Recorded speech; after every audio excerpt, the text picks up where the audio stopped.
এই বাড়িতে একসময় অনেক জাঁকজমক ছিল। এই বাড়ির 4-5 সন্তান, ছেলে সন্তান, তারপর বাড়ির মালিক, এরই বিভিন্ন কাজের লোক, এরা সবাই ছিল। তখনই বাড়ি ঘর ছিল টিনের ঘর। আর এখন ঘর হয়ে গেছে, দেখেন কত সুন্দর ওয়াল করা বাড়ি। হ্যাঁ, কিন্তু বাড়িতে মানুষ নাই, তালা লাগানো। কেউ ঢাকায় আছে, কেউ গাজীপুর, কেউ নরসিংদী, কেউ কিশোরগঞ্জ। বাড়ির মালিকেরা আছে বিভিন্ন জায়গায়, এবং একজন মালিক আছে মাটির নিচে। যিনি মাটির নিচে আছেন উনি আমার বড় ভাই শ্রদ্ধেয় জিয়াউল হক কাজল সাহেব। আল্লাহ পাক ওনাকে জীবনের সব গুণাগত মাফ করিয়া জান্নাতবাসী করুক। আর বাড়ির প্রধান যে কর্তা ছিলেন একে এম আজাদ মাস্টার সাহেব, উনি পরলোক গমন করছে প্রায় 18 বছর আগে। 5ই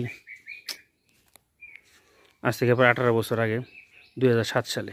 আর এই বাড়ির মালিক উনি আছেন নরসিংদী, উনি মাস্টার দেখেন। আর আমি আছি ঢাকা, আর আমার বড় ভাই আছে একজন বাড়িতে। এই পর্যন্ত দেখেন কত বড় তাল গাছ, এই যে বেড়া তাল গাছ, অথচ দেখার কেউই নাই। পাখি কিচিরমিচির, কত সুন্দর পরিবেশ। এই দেখেন কত সুন্দর জায়গা।